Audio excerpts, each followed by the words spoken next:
Now today I want to talk about why I disagree with it, and I basically want to make 2 points. The competitive federalism that Mike is pushing really depends upon constraints on the federal government. And yet Mike nowhere in the book explains how the constitutional structure that he outlines provides such constraints. Remember how it's supposed to work.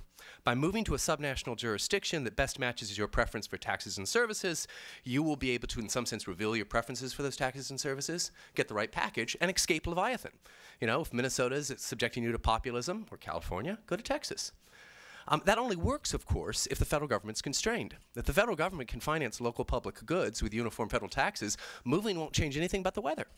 And so you're going to have to figure out some way to constrain the federal government. And what's remarkable about Michael's book is, although he says that there's going to be a division of power between the feds and the subnationals, where the subnationals handle internal matters and the feds handle external matters, that is to say, matters that cross state boundaries, he never describes a mechanism by which the federal government is going to be constrained. He certainly doesn't rely on judicial review.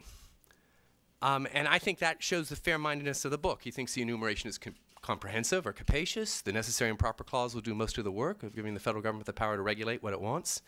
He has a lovely section, which I really commend to you, on Jacksonian spending and how efforts to try to limit federal spending to national objects rather than local objects was both spurious and a failure. And so it doesn't look like legalistic constraints are going to constrain the national government from funding bridges to nowhere, handing out grants for local infrastructure, or otherwise allowing you to vote with your feet. Because it doesn't do any good, I repeat, to vote with your feet from a high-tax state jurisdiction to a low-tax state jurisdiction if the background for all of them is a high-tax federal jurisdiction. You're going to have some constraint on federal infrastructure spending and federal regulation.